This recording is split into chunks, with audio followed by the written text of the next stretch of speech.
The Morgan Thomas Show. Brought to you by Black's Tire Inc. Here we go again. Another Monday night, The Morgan Thomas Show. I'm your host and producer, Morgan Thomas. Welcome in again. If you're on Facebook or YouTube, we're so happy and excited that you are here with us to talk more Clemson Tigers football, and specifically after that big-time win over the Notre Dame Fighting Irish in the ACC championship game, helping them get to the college football playoffs once again for the Tigers. But joining me tonight, before we go any further, is my two good friends and longtime friend, Big Al, Alan Adams. First up, what's up, Big Al? Hey, man, I got to tell you, it's a lot cooler to sit here as an ACC champion. You know, the Tigers did a good job. Hey, another college football playoff appearance. I'm telling you, there's just something about the air. It's more crisp when Clemson is involved in postseason play. It is also more crisp when you make predictions that come to fruition in the game, and we will be talking about that more as the night goes on. But also welcome in back from parental leave. Yes, we can't afford to have you out very much longer, Mr. Houston Burnett. Welcome.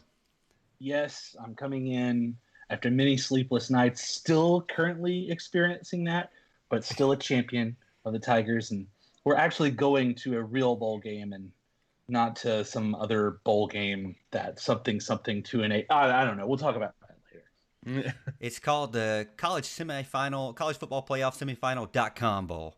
And some teams may never experience that bowl, but we will. And thankfully the Clemson Tigers are going to it. But again, Houston, if you or a fan are out there, maybe didn't realize that this happened over the week, but while you were out, not only have we had our 2nd year anniversary, now we're on season 3. Tonight is the start of season 3. Golf clap, everyone. Golf clap. Season 3. Season 3 actually does mean year number 3. We did start this 2 years ago, and so this is year number 3 for us. So congratulations, guys. You know, we've been putting in the work here, trying to do our best. Haven't got kicked out yet, but we're trying to get kicked out, as Alan always tells me. That is my goal, it seems like. But year number 3, season number 3. And then also on YouTube, thanks to the lovely fans out there from Facebook, really, but thanks to our Facebook friends and family over there for signing up and subscribing to our YouTube channel. We now, over the week, got like 30 plus more signatures or subscriptions over there. And we are now over 1,000 subscribers. So another big milestone there. Finally, it took us, I say it took us 2 years, but we really didn't start YouTube until about a year and a half or a year into it. So we were started on Facebook, and then when we joined up with the Roar last year, we started doing podcasts, and then we said, well, let's do YouTube too. So we started doing YouTube as well. But again, thank you for watching in and joining us and being a part of it. So if you know anything about YouTube, and if you're joining us from YouTube, get in the chat, let us know your name, and we'll give you a shout out. Same thing on Facebook as well. We'll give you a personalized shout out. And if you have any questions or concerns or emotional outbursts about the topics we're talking about tonight, we want you to get in as well. But also Super Chat. Let me tell you about this. So when you get over 1,000 subscribers, you start to monetize from YouTube. So maybe we make a little dough from this, but also you get to do Super Chat and Super Stickers. We already have a Super Chat in the chat tonight. Mr. Tyree Ross, thank you so much for the love. He said, big fan of the show. Keep it going, fellas. Thank you. So what happens with Super Chat is if you give the show a small donation for what we do here, your comment will get up big and bright and beautiful there, just like Mr. Ross is up there. So thank you so much for the the Super Chat there. We love you, man, and thank you for being a part of the show. Get in the chat and let us know, because we're trying to make it better every single day. And not only that, if you want to, you got any tips, pointers, or any things that we should maybe do better, let us know, because we're not opposed to trying to improve things here. But Al, what do we got over on Facebook, man? I'm looking at YouTube. We're doing great right here. Get in on YouTube. What we got on Facebook? Right now, the ones I'm seeing are, I see Lee Tapp getting in, Kevron Harris, one of our regulars, of course. Al Kuhn, again, on time with us tonight. My wife has joined us. Jason Richards, Clemson royalty, Mark Childress is with us as well. David Beam also on there with us. Now, one person that is noticeably absent is Bill Lanham from Four Paws. I guess he's out looking at Jupiter, Saturn, or whatever's going on with their alignment and whatnot tonight. So he's wrong show. All right, the show's right here. No. Bill, get in front of your computer and join us. And I'll tell you, Al, I missed it because I got the stargazing app, and actually Jupiter and Mars are still overlapped, but they're like below the concrete right now. Right? On the other side of the Earth. So I missed them. If you saw it, I hope you got a picture of it. Maybe you could share it with me over on Facebook or Twitter. But yeah, so again. And I know my dad always likes for me to tell him to give him a shout out, because he says, I'm always there, I just never comment. So Dad, thank you for always being there for me. And again, it's Christmas week, guys. It's Christmas week. Now that we're dads, Christmas, it's not supposed to be about us anymore. It's about the grandbabies and the babies. Yeah, who says? Alan, I'm telling you this. It's not about you anymore. But, I'm still hoping for some Baby Yoda stuff. Some Mandalorian gear, maybe some costumes. I don't know. But anyways, all right. So We're gonna get into it. We got another super chat in there, guy. Alan, let me tell you this. So Alan, before the show, he's like, "What's super chat? Nobody's ever gonna do that. Nobody's ever gonna do that." We got 2 right now, Big Al. 2 in the comments. R White 13 enjoying the show. Thank you so much. Appreciate the shout out. So Al, what do you have to say for yourself? We just got 2 before the show's even really started. I said, who's going to do that? Not nobody's going to do that. So now we know who's going to do that. So congratulations, and we appreciate the love and support, as Morgan said. Oh, man. You know what? I was going to say, if we can get to 5 super chats, we all got to get up and dance. We all got to get up and dance tonight. So, Al. And by we all, he means him. No, right? No. I'm saying all of us have got to dance with 5 total super chats tonight. You guys got to promise this. They promised me. Before we get into it, let me tell you about our primary show sponsor, and that is Black's Tire Inc. Family owned and operated since 1971. If you need new tires, brakes, alignments, tire repair, or just looking for a friendly professional to help answer your questions, check out Black's Tire Inc. Located 1415 East Main Street, Westminster, South Carolina. Again, give them a call, 864-647-9292. And let's get started. So the first thing is we switched up from our recaps and picks against the spread and grades, and we're kind of really doing more of some topical stuff because people seem to love it. So we're going to do it that way. But the first thing up on the list is really Big Al's question. I think he wanted to start this one off, or at least this was his question that he brought up to us, is after that Notre Dame performance, is Trevor Lawrence back in the Heisman race? Now that performance, now we'll speak to it here with that performance. 25 for 36, 322 yards passing, 8.9 yards per pass, 2 touchdowns, 1 interception, and an 88.4 QBR. The interception was early on in the game. He settled down after that. Running, though, Al, like we said, running was going to play a big factor, and boy, did it ever. 14 carries, 90 yards, 6.4 yards per carry, 1 touchdown, 34-yard long run there, and also opened up the run game such that between him and Travis Etienne, who the game before, the previous game in November, had 1 yard per carry, finished the night with 8 yards, 8.1 yards per carry, over 200 total yards rushing, 300 total yards passing. What an amazing night for Mr. Trevor Lawrence. And you can just see from that game versus the other game, yes, DJ is great, but Trevor is still the man. So, Al, I'll give you the question first. Has Trevor Lawrence brought himself back into the Heisman race after being nearly doggone forgotten? Yeah, I got to think that he has at least a little bit. I mean, he was never fully forgotten. Okay, he was Trevor Lawrence. He's been the face of college football all year, and he was the face of it last year, and that's where he is, and that's okay. But he had really faded. As a matter of fact, at one point, I think Vegas odds had him at like 14-1 to win the Heisman, which is crazy when he started the year as the front runner. So I would have put his chances at about 4% going into the game. And right now, I'm looking at, I don't know, somewhere between 30-35%. I think so. He's certainly legitimately into the conversation with Devontae Smith and Mac Jones.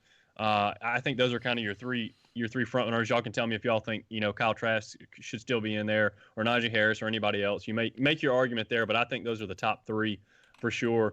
He had a great night. We were talking throughout the game, and I was telling you, I really think he needs one more touchdown. I really think he needs one more touchdown to make it look just a little better. He never quite got there, but he almost had a 300-100 game, which would have been awesome. But it shows the impact this guy makes. And I wish in a year like this, it's just so different. And we talked about this on last week's show. We probably talked about it even before that, is trying to figure out what they want as far as a Heisman winner is concerned. Changes all the time. I feel like a lot of times they end up, stat gazing and just looking at the stats, in which case, Kyle Trask would be your man. Mac Jones would be your man for sure. But you got to look at so much more than that. And the fact that we have a college football season in large part because of Trevor Lawrence should play a huge role in that to me. And just what he does for his team, the leader he is on and off the field. And if you extrapolate the stats out, per attempt and whatnot, Trask's stats aren't much better. Trask was kind of the leader at one point. That's why I'm referencing him instead of Mac Jones. But, the stats aren't that much different. The touchdowns and the interceptions or anything like that, they're not much different. Trevor gives you a lot more running, than a Trask did, or a Mac Jones certainly does. So, there's a lot of different things to look at there, really. And I just hope they take that in consideration. We've talked about that, for Clemson for a long time. That's something that's eluded Clemson for such a long time is the Heisman Trophy, because we have never got a Heisman Trophy winner. And although that's not the ultimate goal, obviously the ultimate goal is the national championship. It sure would be nice to have that piece of hardware too, so we could claim a little bit of everything. So, give me a little bit of y'all's thoughts. Kind of, what do y'all think? Am I off base there? Is he back? Is he a legitimate contender now, top 3, or is somebody else in it in your mind? Well, I'll tell you, I tweeted that, Trevor Lawrence is by far clear the Heisman Trophy winner for me. But the problem is that I don't necessarily feel like the national media cares about, at least my opinion. But I don't think that they really care. So what I said is Trevor Lawrence deserves the Heisman.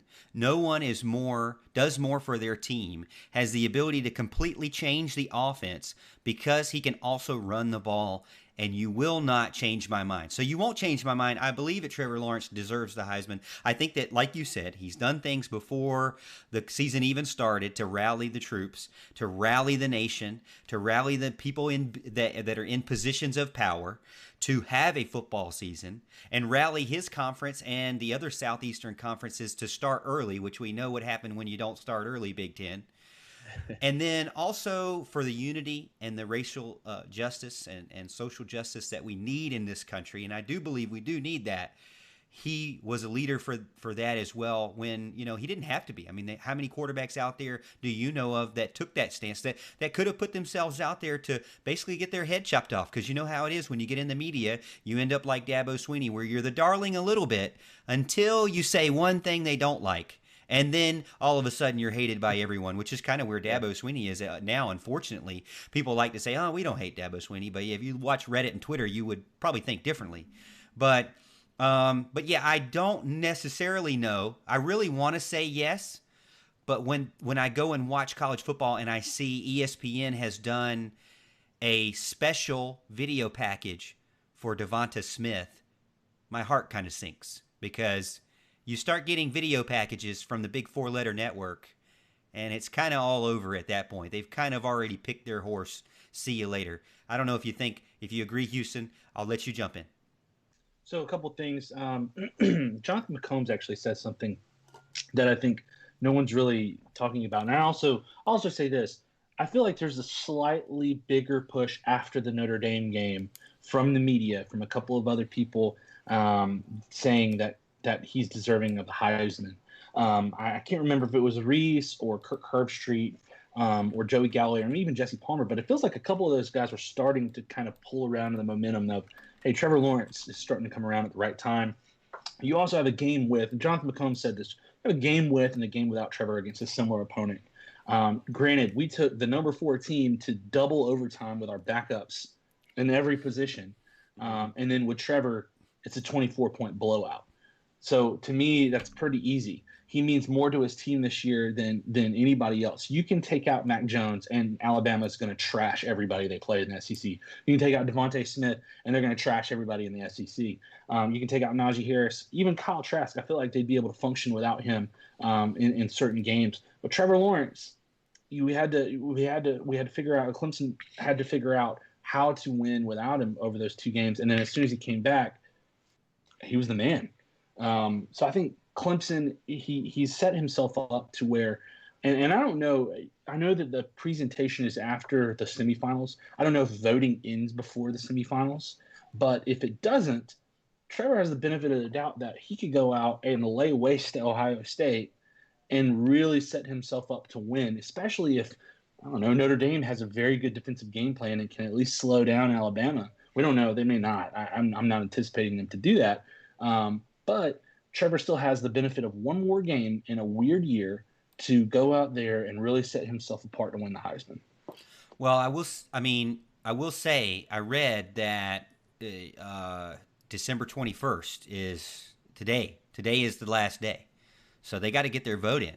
If you go, so I'm looking at Heisman odds, right? So on sportingnews.com, I think they said that December 21st is the last day. But they do have odds: Devonta Smith, Mac Jones, Kyle Trask, Trevor Lawrence, and Najee Harris, which I think is interesting because you mentioned two guys from Alabama who are ahead of him. Really, I mean, I just don't understand. I get Devonta Smith as a punt returner. He's only had one punt return for a touchdown. Now, he almost had one against Florida.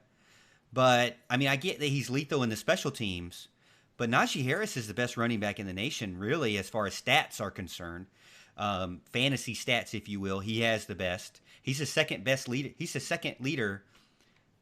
He's second in total fantasy stats in the nation right now in college football, behind Kyle Trask, which Alan mentioned as well. Like, Kyle Trask is a guy. If you take him out of Florida, what's their team look like? I mean, that's a pretty big deal. Kyle Trask has been putting up monster numbers.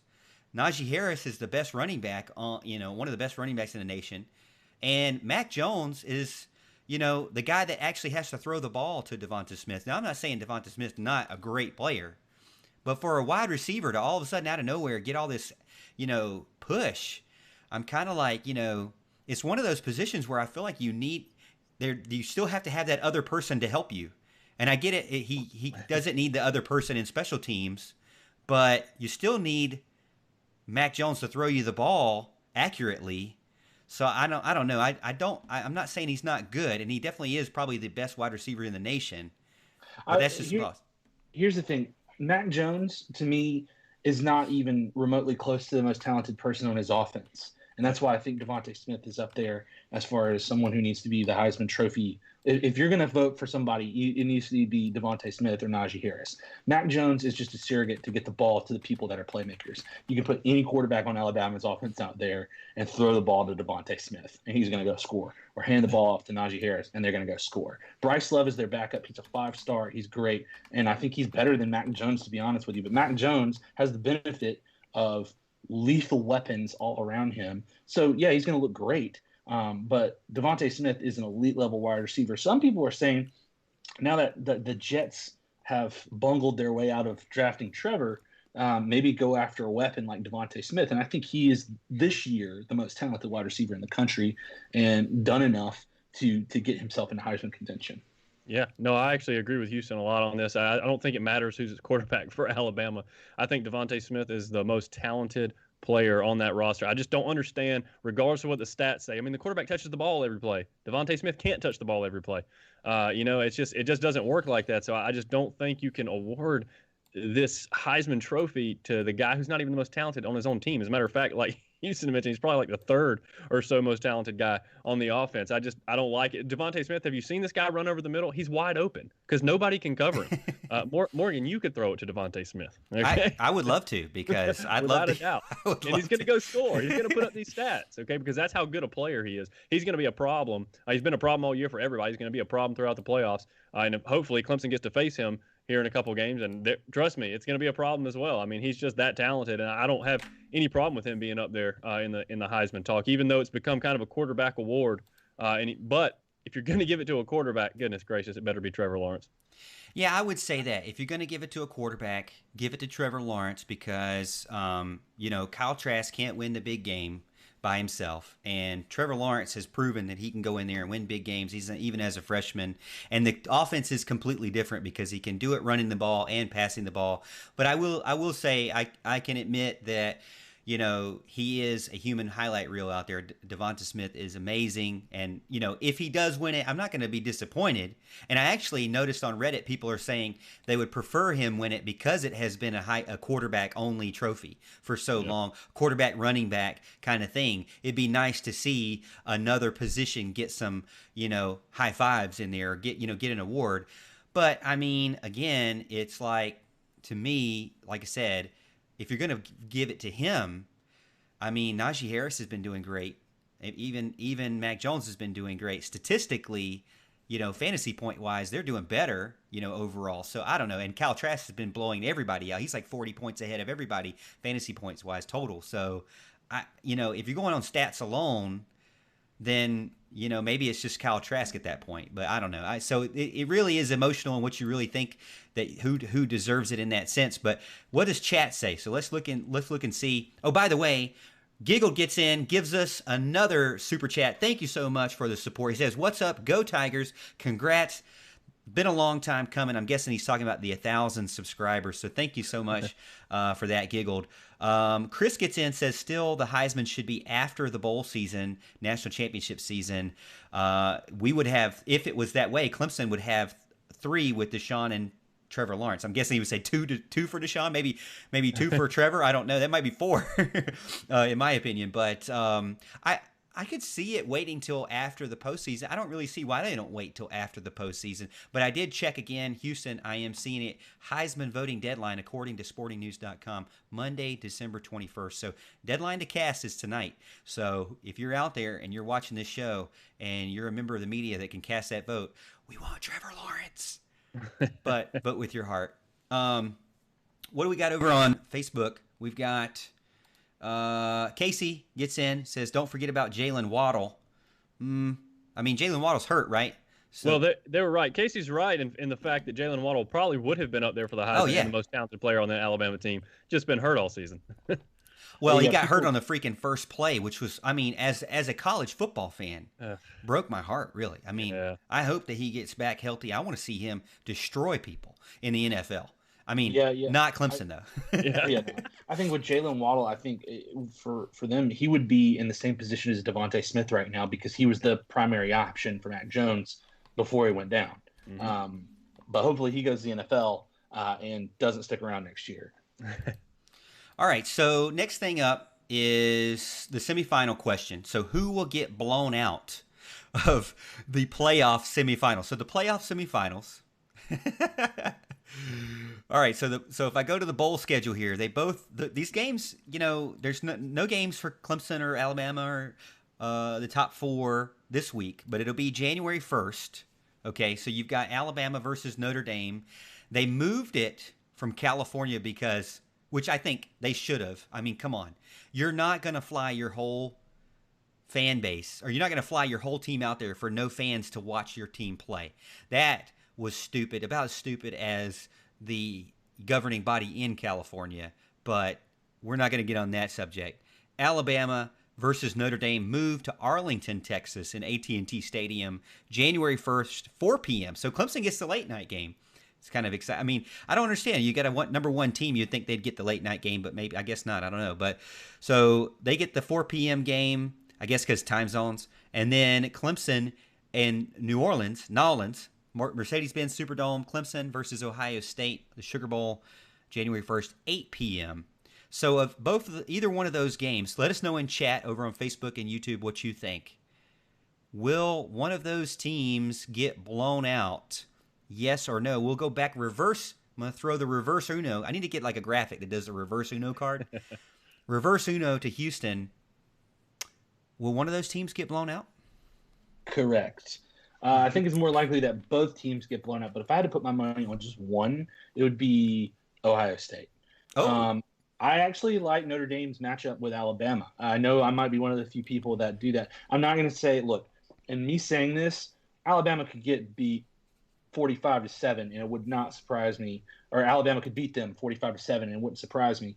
But Notre Dame, I feel like, has a talented enough defense that they could scheme up at least making Alabama one-dimensional and a little bit more uncomfortable throwing the ball. They at least did that with DJ Uiagalelei.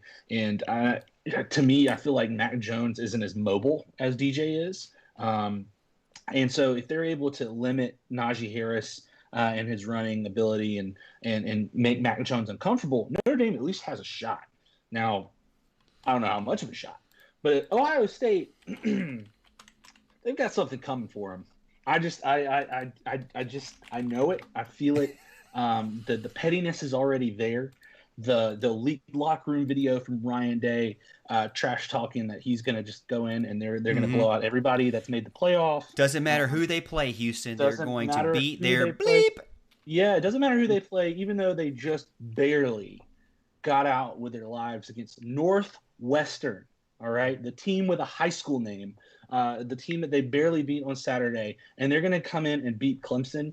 Look, there's a reason Dabo ranked them 11th, and he's just sending them a clear message that he's going to show no mercy come New Year's Day. And they will. I know the line is 6.5. I'm going to go ahead and tip my hand that that's too low. I think if you're going to put the Notre Dame line as 10.5, it at least needs to be 12 for Ohio State. And I think Clemson's going to wear them out. That's what I think is going to happen. Yeah, look, I have to. I'm gonna agree and disagree. First of all, if I had to put my money on one team getting blown out, it would be Notre Dame. I think matchup for them. I think they got too much speed. I think Devontae Smith's going to run all over those guys and get open.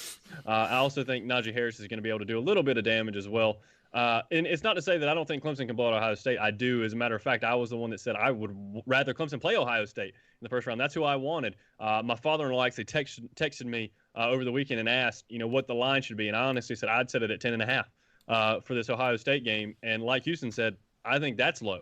I thought 10.5 was low. I personally think Clemson should win this game by 17 to 20 points, somewhere around there. But it is interesting. You have kind of the motivation from Ryan Day's comments after the game, but you also kind of have the opposite. Ryan Day now has some motivation because Dabo dropped him at 11th in the poll. And I tell you, what that tells me is Dabo is confident in this game, because I don't think Dabo gives any bulletin board material unless he knows what he has. Okay, and they're going to get Olave back, because obviously they're changing the rules for Ohio State and letting them in 5 games in the championship. We all know that crap and how it's nonsense. It shouldn't be allowed. They probably shouldn't even be in the playoff. Yet here they are, and that's okay. That's okay. They're going to get Olave back, and I kind of look at Olave kind of like a Zay Flowers for Boston College. He's a really good receiver. He has a knack for getting open, make some big plays. So look, that's going to be an issue for Clemson's defense most likely. Even though, man, the secondary looked amazing against Notre Dame.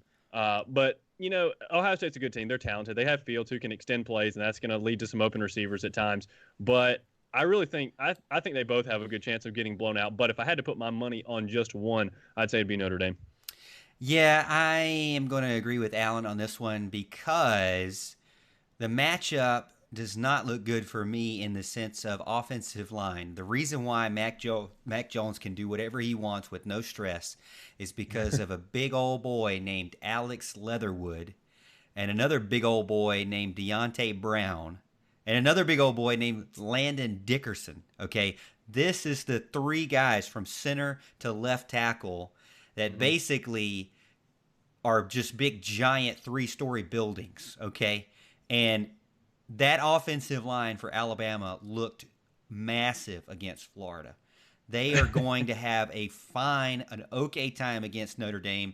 Clemson, we know, has to really be excellent in the short flats because their offensive line is filled with just one big guy that's as far as a veteran, and that is Jackson Carman. The rest are sophomores.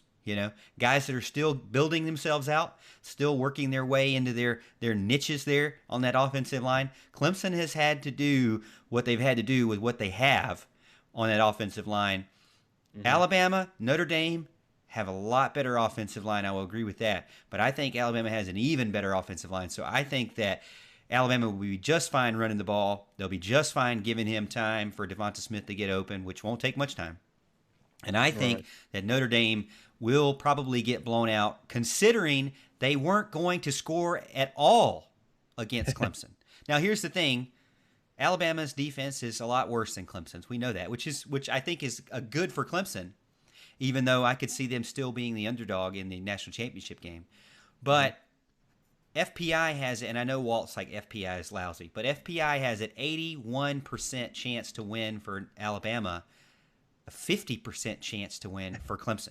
So it's 50-50 over on the other end, and the Alabama Notre Dame is 81 to 18, so 81.2 to 18.8. So I do agree with that predictor. I do agree with what Alan said. I'm not saying that I disagree with you, Houston, but I am. Now, would I like to see Ohio State get blown out? Yes. Am I surprised that Dabo Swinney came out and ranked them so low on the coaches poll? No, because he's been saying all year, I don't believe a team that doesn't play as many games as everybody else. And see, that was the big flaw, is that they didn't come out with a minimum required, like games played, for the playoff system. The playoff as a whole just said, y'all figure it out. We'll be ready. We'll be waiting here in January whenever y'all want to figure it out. And it's just like there's too many cooks in the kitchen in college football. Nobody's making decisions that agree with each other. They all disagree. And now we're going back. Al, you mentioned about Ohio State. No longer there's not a 21-day rule. Now there's a 17-day rule. I also saw a meme that's floating around Twitterverse that is saying that Ohio State now is approved to only need 6 yards for a first down. So that's another thing that Clemson's going to have to be careful with, is they're going to have to stop them at the 6 yards instead of the 10-yard. But let's see what chat says real quick. Al gets in another. That is Allen, not Big Al, but Al Kuhn gets in over on YouTube. He flipped from Facebook to YouTube. He flip-flopped. He might have defected there, but he gets in as the 4th super chat tonight. Thank you so much. You know what 5 means? 5 means these guys got to get up and dance because they signed a contract to do whatever I asked them to do during this show. So they're going to have to do that. But Chris gets in. Chris, man, thank you so much for all your support tonight, man. You're in hot. Dickerson out for the year, so he says the center's out for the year. Right. I didn't see that, but yeah, he got hurt in that last game. I was gonna bring that up, but you got to stop talking before I can bring anything up. Well, so I'm still waiting on my opening. And then let's see, Bama's gonna be exposed with the Dickerson injury. Notre Dame has a decent offensive line, so maybe I'm wrong, but I still think they got a really good offensive line. Don't get me wrong. Yeah, they still got a really good left tackle, left guard for sure. All right, so let's tell you about some of our sponsors real quick. Some friends of ours at Charleston Sports Pub. Charleston Sports Pub is in downtown Clemson. You can check them out, 359 College Avenue, Clemson, South Carolina. Clemson legends dine at the Charleston Sports Pub, so go check them out there. And then also the Tiger Sports Shop. We don't just dress for success, we TS for success. Everything we are wearing tonight on the show is from Tiger Sports Shop, courtesy of Tiger Sports Shop. So we appreciate their sponsorship. Go check them out, tigersports.com, or 2 locations in Clemson, downtown Clemson, or on Tiger Boulevard. You can let Sean and Julie know that the Morgan Thomas Show sent you, or let Perry know that Morgan Thomas Show sent you over to the Charleston Sports Pub. But again, check out our lovely, lovely sponsors. We appreciate it. And also, thank you so much again for the Super Chats tonight and the fan support. Okay, so we got that question. Now, that kind of led me into the next question, guys. And that was, I think this is from Houston. So why shouldn't we have an 8-team playoff by now? Is this the year that everything falls apart and the stars align, where all those chefs in the kitchen decide to finally get together and make the same meal, and the meal is an 8-team playoff? I'll start with Al. My first thought is that 2020 obviously is the year of all years to ruin college football. Thankfully, it didn't ruin college football. We made it. We're now in the postseason. We got a lot of problems, though, and that first thing is, for me, that there are undefeated teams that don't even have a chance to win into. So you are now showing your hand and saying, I don't care how many games you play. I don't care if you play twice as many games.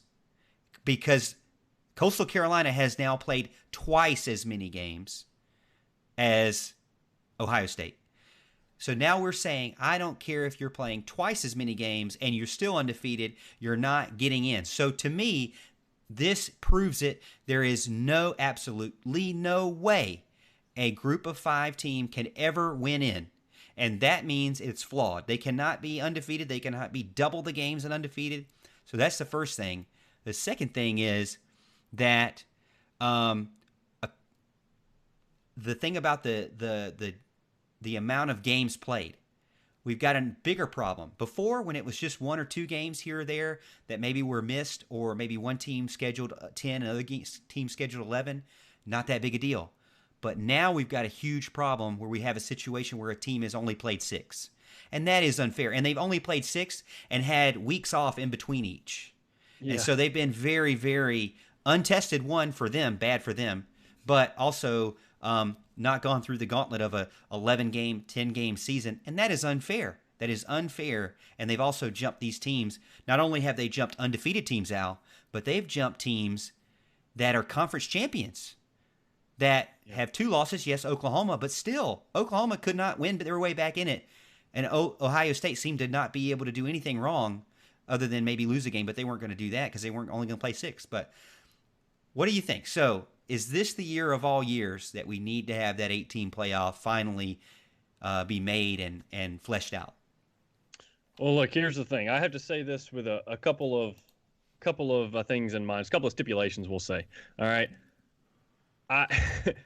I'm in agreement with Bill Lanham on four Paws, okay? He's in over on Facebook, says the 4-game college football playoff has worked out well for Clemson. Be careful what you wish for. And he's 100% correct, okay? As long as Clemson dominates the ACC, they're going to be in the playoff, just like they have been. Now, I was a big proponent of expanding the playoff when they started the playoff. I wanted it 8 teams. I was even a fan of 16 teams. Now, I've kind of backed off the 16-team thing. I think 8 teams is a little bit better. And giving those teams some chance, maybe you take the conference champion from all 5 and then three at large or whatever you want to do. And, you put some stipulations on it. If your conference championship, championship team has 4 losses, you don't let them in. There's got to be some what ifs that go along with it. But I'm okay with an 8-team playoff. Right now, I love the 4-team playoff because Clemson is in it every year. And again, we talk about this on the show. I like the path of least resistance to the national championship. And without having to play one more quality team, the 4-team playoff is the path of least resistance. So I'm good with a 4-team playoff, but I would not be sad to see 8. I think it would provide some real good games. And I mean, look, more college football is always a good thing. And again, I think Clemson will step up to the plate just like they always seem to when the lights shine on them the brightest. So I'm okay with an 8-team playoff, but again, I understand that it could be detrimental in some ways to Clemson making their path just a little bit harder to get to the national championship. Yeah, so when it comes to this, if you've read SouthlandClub.com and read a couple of my first articles, you know that I am a huge proponent of less bowl games and more playoff games. So make the playoff as large as you want. I don't care. 16, 32, whatever. I don't care. I'd rather that happen because it's a better product at the end of the season. I don't think this cheapens the regular season at all. It makes a better product for the postseason. 8 teams, I think, should be our baseline. And I understand the path of least resistance. But I think if Clemson continues to dominate and ends up as a top 2 seed every year, well, your path of least resistance, you're playing a team that you should be able to beat, hypothetically. You also look at the situations that – excuse me. You also look at the situations this year with a few teams that I feel like are deserving to at least get a crack this year. They may not win it. I think Clemson and Alabama are the cream of the crop to do it. But to say objectively that Ohio State and Notre Dame are number 3 and 4 and not looking at an opportunity to, say, give Florida, who took Alabama to the wire, who scored 46 points, and if they had gotten an onside kick or had 2 extra minutes, it got real interesting. Texas A&M, who, despite getting blown out at the beginning of the season, has taken care of business. They've taken care of business. Yeah. They've suffocated every team they've played. They played really well. They may not be the flashiest team, but I think they could have a shot at being a deserving team. Cincinnati, now they've got hurt by COVID issues and also not being a Power 5 team. But I think if you had a structure of 5 conference champions and a Power 5 team and 2 wild card teams, Cincinnati could make some noise. I think Cincinnati could hang with a Notre Dame or Ohio State, no doubt. Would they win? I don't know. But their defense is pretty daggum salty this year. And then, of course, I feel like a team out of the Big 12, either Iowa State or an Oklahoma. Oklahoma's hot right now. They're playing really well on defense. Their offense has always been good. So I think an Oklahoma-Ohio State matchup would be really interesting to watch, given that they're both, to me, similar teams. And I think Oklahoma would be peaking right now if they were to play. Yeah, and I think that when I posted this online, somebody said, well, I don't really necessarily like that because, you're going to get a bunch of SEC teams in if you take this year, for example. So if you get the top 8, you got 1, 2, 3, 4 in the top 8 right now. Well, I'm not necessarily saying that's the right way of doing it, because I've seen different ways of going around an 8 team where you obviously put in your 5 Power 5 winners, so you got to win your conference to get in. That's the first thing, which I believe, Alan, Clemson will still have a great opportunity to do that every single year. So there's 5 right there. And it makes college football national. It forces it to be more national and get these teams involved.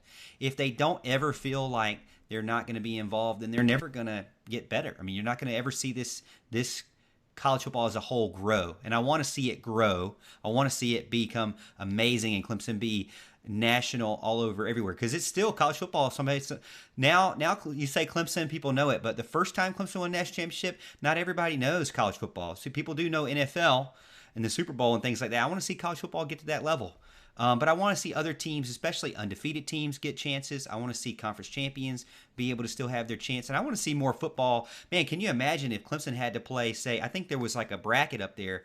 Clemson would play Northwestern, and then they would play, say, like Florida, and then they would probably play like, say, Ohio State, and then they would maybe play Alabama. I mean, who wouldn't want those last 4 games of the season? I mean, that would be an amazing slate of games. But you definitely can't do like the top 8 without having some stipulations like pick conference champions, then maybe 2 at large, and then maybe a Power 5, like your best group of 5 winner or best group of 5 record or something like that. I don't know. Do you think it would have to be something technical or specific like that, or would you just take the top 8 in the rankings? Yeah, I personally think you got to have some stipulations in there. Like I said, I mean, you could have a 4-loss Pac-12 champion. You know, we know what garbage the Pac-12 is. Oh, boy. And I mean, nobody wants them in the playoff. They don't deserve to be in the playoff. That's nonsense. And I think you got to have some kind of rules there. I don't think you take the top 8 either, because again, then you're going to get 4 or 5 SEC teams every year, which is also garbage. So yeah, you got to have some stipulations to go by, in my opinion. Which I think that Al says it in here, Houston. Sorry about that, but Al says they're playing too many games. Well, I think there needs to be a stipulation on conference games, going back to don't allow teams to just play 6 games, but say, hey, everybody play 10 games. I don't care what 10 games you play, but play 10 games. I don't care what teams they are in your conference, but play 10 conference games and then move on to the playoffs after that. So you'll have an 11th game conference champion. And then you'll have the rest, which is like with an 8-team is 3 more games? So you're still at 14 games? I mean, you're still not any more or less games than you play now. Clemson went 15-0 or 14-1. Time out here, Morgan. We're not factoring in the fact that you've got to factor in some non-conference games here. Yeah. You're not going to go to a 10-team conference only schedule. No, I'm saying you do. You don't bother with it. Then how are you going to play South Carolina? You are very wrong. Play South Carolina. That's I already told you earlier in the year I don't care about them. That's a terrible idea. You got to play South Carolina, and you got to play the other teams in the state to give them a little cash, to keep them going. Exactly. Too, okay. As well. Okay. All right. Good rapport, my friend. Here's the deal. You play 10. You play as many games as you want, but only 10 count towards your playoff. How about that? That's still a terrible idea. No. Okay. I'm throwing it out there. Here's my argument. My speaking truth here to anyone listening. Okay, if anything is proven this year is that bowl games are cheap and nonsensical, and they're stagnated, and there's no reason that we should have bowl games anymore. All right, look at our team in the Midlands, the worst bowl team in the history of college athletics, 2-8. They got a bowl bid before a 9-2 Army team, and nobody's complaining down there. They want the experience, and they want the money, and they want the cash grab, and that should say something. I think at the end of the day, whether you like it or not, whether you think it's too many games, an 11-game to 12-game season where you play a 9-game conference schedule, okay, 9-game conference schedule, you play 1 to 2 non-conference big games and an FCS opponent, so you can give the money to your in-state teams. No more conference championship games, all right? None of that, all right? 24-team conference playoff. You have every conference title, all your 10 conferences. And it's not going to be 1 through 10 champions. Look, if Ball State wins the MAC, they're going to be a lower seed, and let that be. But everybody gets a shot at the table to play like the FCS. Like People the FCS, don't here's the thing. Nobody wants to talk about that. The FCS does this year after year, and they put out a quality product. Yeah. And yet we're stuck in these stupid baseball rules of we can't change because of the bowl traditions in the Rose Bowl. You got to be able to change. 2014 playoff. Hear me out there. I'm with you on that. Are you, Morgan? Because it sounded like before you weren't. And I don't know if Morgan understands the goal of the show. But the goal of the show, we're trying to fool people into thinking we know what we talk about. Okay, we know what we're talking about. And when you throw out ridiculous ideas like that, I it's just gonna like make throwing us out look bad. ideas. I just like them. No, I mean, that's an throw idea. out good I had. ideas. That's the idea. Throw out good ideas because this is terrible. Yeah, we have to play South Carolina. We got to play the other teams in the state and other teams like that. I mean, that's just kind of the way it goes. But yeah, look, more teams, more quality teams. I'm all for it. I mean, it's a lot of fun. If I'm open to suggestions, I'll be down with whatever as long as Clemson's doing what they do. They're going to be there, so it's all good with me.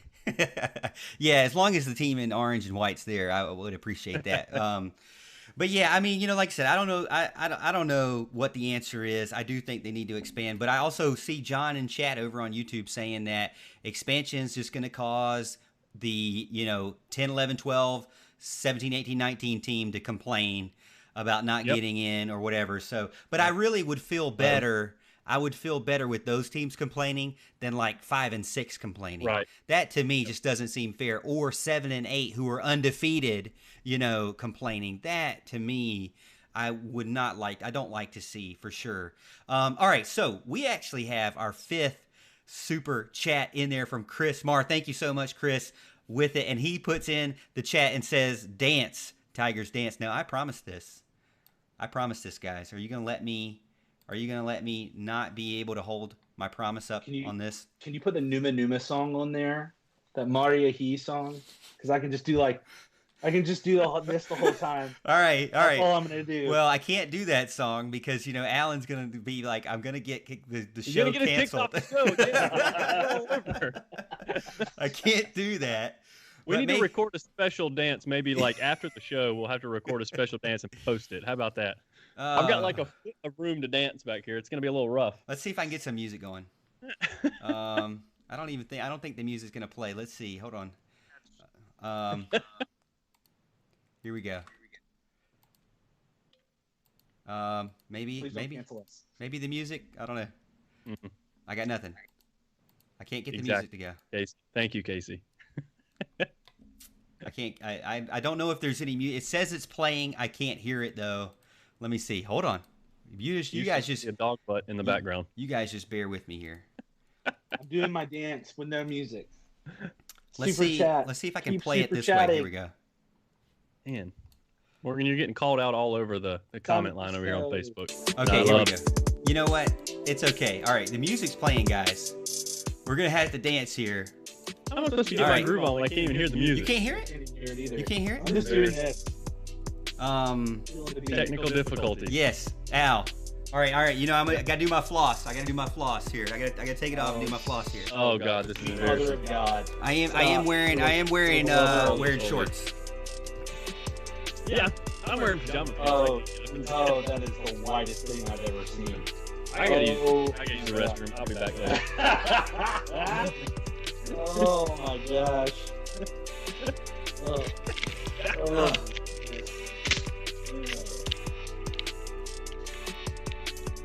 All right. Hopefully I could turn that down now. Hopefully it didn't blow out your speakers for that. Hopefully you enjoyed that. But again, I doubt it.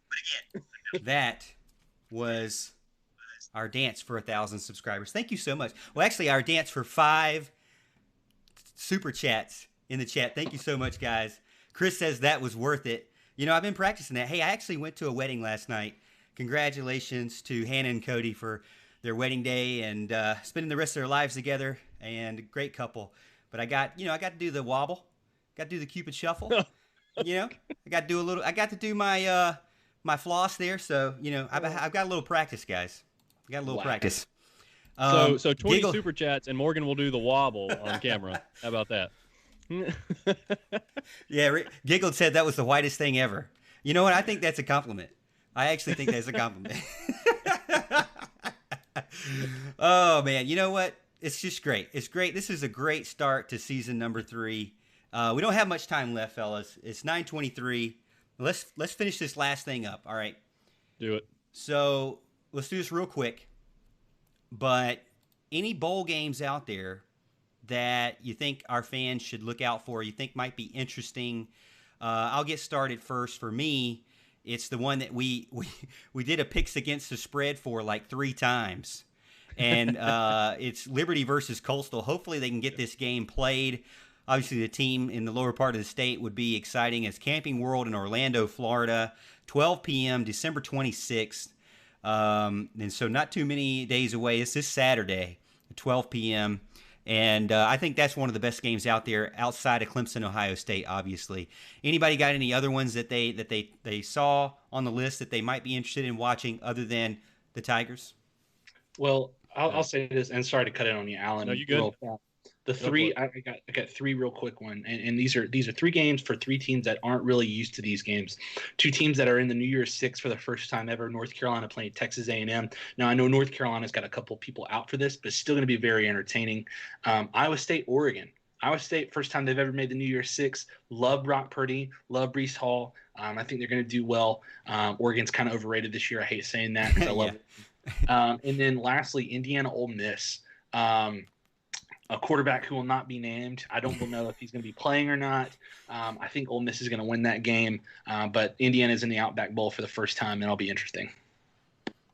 Yeah, look, I'm looking forward to Georgia, Cincinnati. I think we all know my hierarchy of teams I hate is South Carolina, and Georgia is right under there. So I'll be a big Bearcat fan that night. Looking for Cincinnati to show that they belong. And hey, maybe they deserved a spot in the college football playoff. It'll be their chance to prove themselves. JT Daniels has come on and really done a great job for Georgia. So now Cincinnati's time to show them that they belong. I think that's going to be a great game. I also agree with Houston. I'm really looking forward to Texas A&M and UNC, even without the players. I think that'll be a good ACC-SEC matchup. You know, SEC is shoved down our throats all the time, every year, year after year. And yeah, it'd be nice to have a fully healthy North Carolina team or a fully available North Carolina team going at it with Texas A&M, because I think A&M's a really good team. They've been consistent all year for sure. And let me also be clear before we move on that Notre Dame did deserve the spot over Texas A&M. If you want to argue for somebody else, that's fine. But Notre Dame did deserve the spot over A&M due to the fact that they both lost one game and it was a blowout. But Notre Dame's was a championship game. Okay, it was against the second best team in the conference. A&M did not have to play that game because they already lost it to Alabama in the regular season. You should not be punishing teams for losing championship games. And that's, look, if that's the only thing you have, and you have both teams, if both teams are playing in a championship, one's in and one's out, that's fine. A&M sitting on the couch does not deserve to jump Notre Dame when they both got blown out by top teams. So, and I'm also looking forward to Miami, Oklahoma State. It's another ACC team matchup, a team I was kind of keen on at the beginning of the year. And hey, I think they exceeded a lot of expectations this year for Miami. I think they had a really good season, got blown out there at the end of the year by North Carolina. But looking to see if they can kind of bounce back and get a win over a quality Oklahoma State team. And you mentioned this about the teams, and Houston was mentioning about players opting out and things like that. You know, we talk about how it's kind of frustrating. The landscape is changing because of the opt-outs. Players are now seeing that their team is no longer going to win anything, and they're giving up. Players are starting to transfer out of Tennessee 2 hours after the game is over. Okay?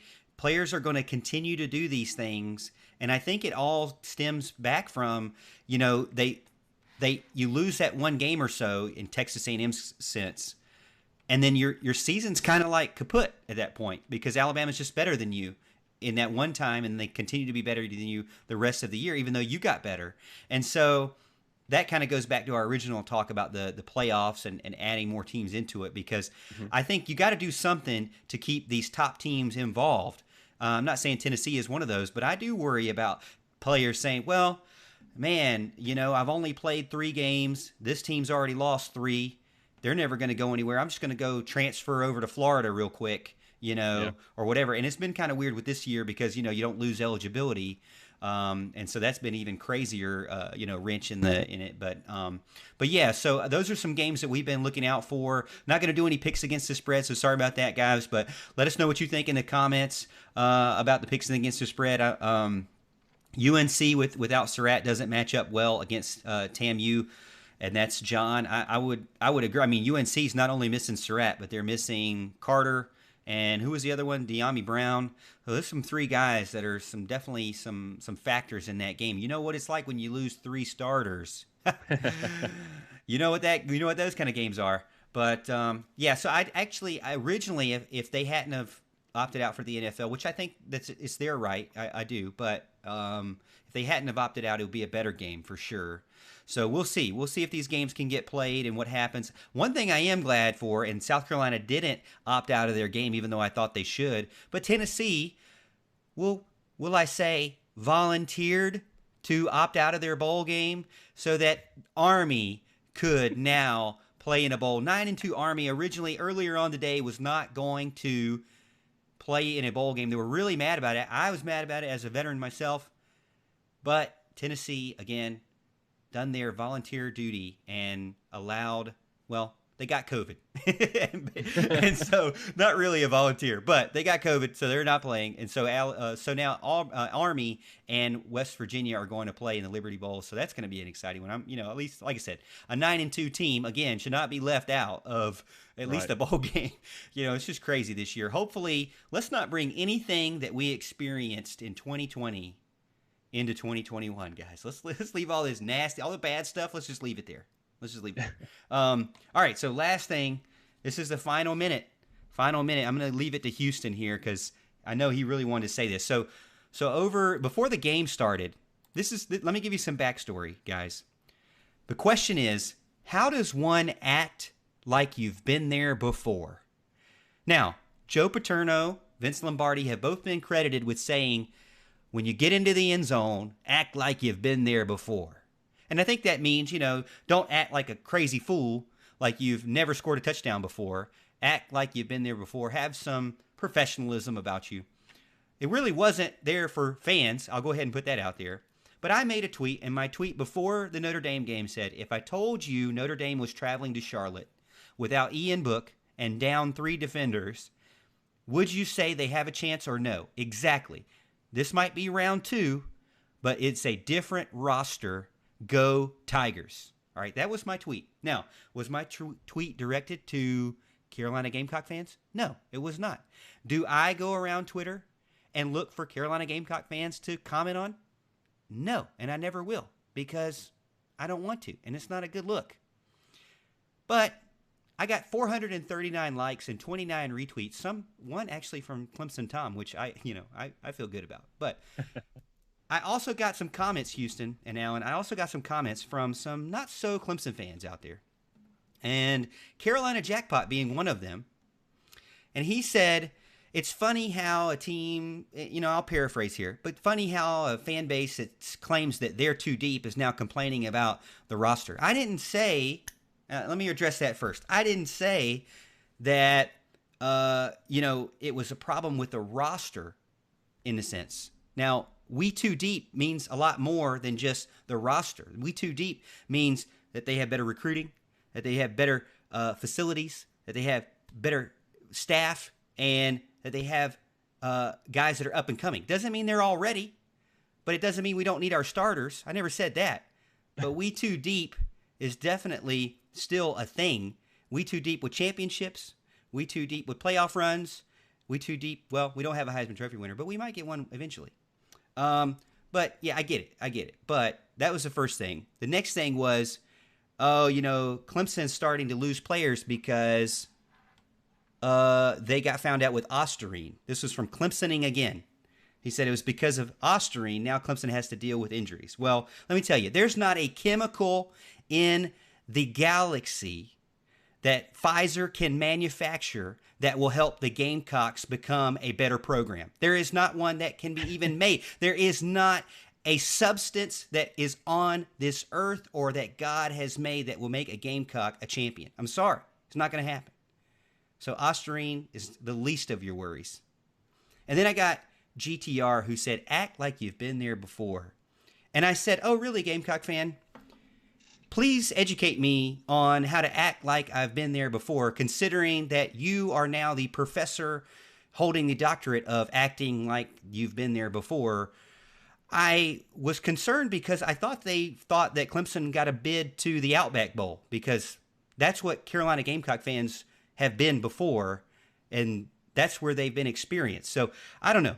But Houston, you had some thoughts on some of those comments that were out there. Those are my thoughts. Yeah, But again, so all in good fun. everybody getting on the chat saying scorched earth Morgan, just hang on for a second and let me get a hold of this fella. All right, so let's just get this straight. All right, the worst. I said this once before, and I cannot stress this enough. All right, and I'm just making sure my wife, who's a South Carolina fan, is walking through here. No, don't do it. Don't do it. You just had a baby. Don't. Yeah, Don't I can't stress this enough. South Carolina, the University of South Carolina Gamecocks, are the worst college football team to ever go to a bowl game ever. Sorry, honey. That's just kind of where we're at right now. 2-8, and you're a 5-point, not 2, not 3, 5-point underdog to a Conference USA team. Okay? Second off, you fired your coach. His name was Will Muschamp, who had already failed once before at Florida. You consciously, your fan base consciously got behind him, got behind Will Muschamp for 5 years. For 5 years. And you thought, and I've heard this from not just I've heard this on several podcasts. They thought that if you got an offensive coordinator, they could win a national championship. I mean, come on. No, they tried to tell us. Acting like you've been there before. You constantly do this every year. Let's not act like the hire that you just made, Shane Beamer, you're doing the same thing. We're going back through this again. So you're going to sit here, Carolina crackpot, and tell us how we should act when we go to a championship game. Meanwhile, you're sticking your nose in our business after you make your scratch-off videos. Enjoy your Gasparilla Bowl off and enjoy going 2-10 for the next 4 years. Oh, man. Okay? And just sit back and watch professionals do their work, or watch a real champion play. That's what I charge y'all to do. By the way, they're a 6.5-point underdog in that Gasparilla Bowl. Just throwing that out there too. But yeah, what a great way to start season number 3. All in good fun. I have Carolina Gamecock fans. Hopefully they don't watch this show because they might not be too happy with me. Oh, I do. I hope they do. Alan, you got anything you want to add before? I know you already added in the chat that I said we have 1 minute left, and here we are 6 minutes later. I was hoping you were going to see that. Well, I got to be honest with you. I know that a professional like you would not let this show go by without mentioning our last 2 sponsors. Oh, yeah, you're right. I completely let them go. So let's talk about our last 2 sponsors because, you know, we love them. And they've been on the screen. We just haven't said them. So first one up, Daniel Weber State Farm, 518 College Avenue, Suite 190, Clemson, South Carolina, 29631, 864-722-9083, insuringclemson.com, Clemson grad, class of 2011, 4th generation Clemson student, and you can do auto, home, property, business, life, health. Give him a call. Hey, give him a call, get him a quote. Just call, ask for Daniel, get a quote, tell him the Morgan Thomas Show sent you. It would really mean a lot to us, so we'd appreciate it if you could do that. That would really mean, everything for him to know that his sponsorship money is going to good use and getting out to some Clemson fans out there. So if you're a Clemson fan and you're in need of some insurance discussions or insurance products, go give him a call there. And also Heating and Cooling Services, Inc. Al will tell you about him. He's got the lineup. Yeah, so Heating Cooling Services, Inc. They are serving Anderson County and surrounding areas since 1980. Heating Cooling Services, Inc. is your residential and commercial comfort expert. Anything from preventative maintenance of your home HVAC system to overhauling a commercial chiller or anything in between. If you want to breathe easier and be nice and cool in your home or business this summer, or cozy and warm in your home or business this winter, give Heating Cooling Services, Inc. a call, 864-224-7655. You're going to want to talk to Mark or Jason Trammell. Again, that number is 864-224-7655. They are good people, will do good work for you. Tell them the Morgan Thomas Show sent you. And that's it, Al. So did you have anything for our friends in the Midlands or for our fans out there before we let everyone go? The friends in the Midlands. Look, I never like to miss an opportunity to bash them, but you guys did such a good job with the act like you've been there before stuff. I mean, they need to stop acting like they've been there before because they haven't been there before. And they, in fact, will probably never be there. So they don't even know what it's like. How could they tell us how to act? It's unbelievable, but it's typical of that crew down there. So I got a lot of extended family that's fans as well. And it's nice to hear a lack of chirping lately, for sure. Yeah. Tell me about how to be there before, or how to act like I've been there before, Mister. 75 yards in 4 years while playing at Irmo.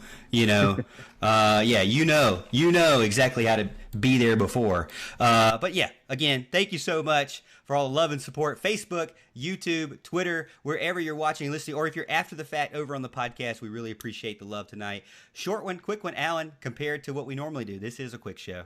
But again, thank you so much. If you're over on Facebook, make sure that you like the video, share it with your friends. We would really appreciate it. And then also, if you're over on YouTube, make sure you subscribe, because now we're over 1,000, so we're the big dogs now. We really appreciate it. But we really, really appreciate all the love and support. And as always, Tiger fans out there, we'll see you at the top of the hill. Oh, and by the way, Merry Christmas from all of us here.